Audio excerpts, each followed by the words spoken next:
Hi mga sis! For today's video naman ay gagawa tayo ng tanghulo. Kasama ko nga pala ang mga marites. So, first step ay tuhugin natin ang mga strawberries.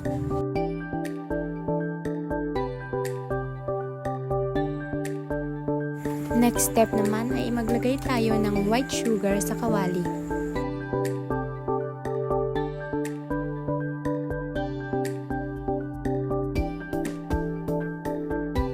Then, lagyan natin ito ng tubig.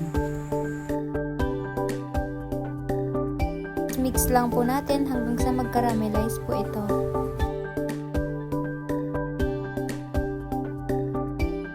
So, naglagay po ako ng additional sugar dyan kasi mukhang kulang po.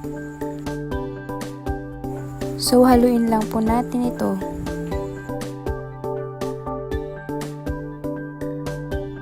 Halu-haluin hanggang sa ma-dissolve ang sugar.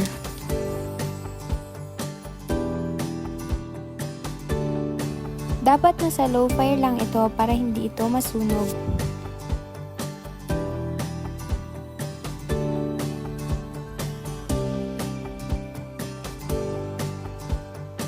Special thanks pala sa mga marites na to. Naglalaro na naman sila ng ganda-gandahan.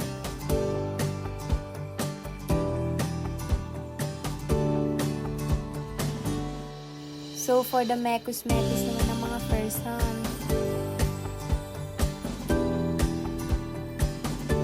So, ayan, medyo malalaki na ang kulo nito. Try na natin lagyan ng strawberries.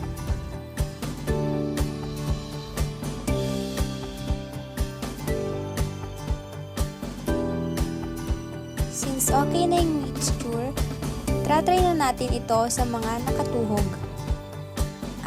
I-dip natin ito sa malamig na tubig na may ice. Mas better kung mas maraming ice.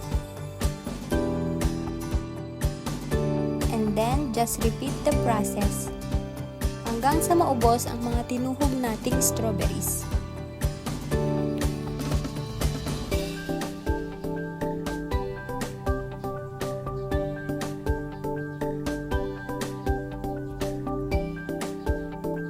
Isawsaw ulit sa malamig na tubig na maraming ice. And then, taste test na natin.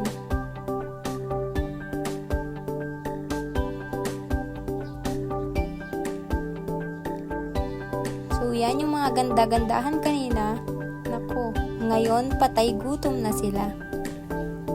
So, yan, success naman ang ating tanghulo. Thank you guys for watching. Bye-bye!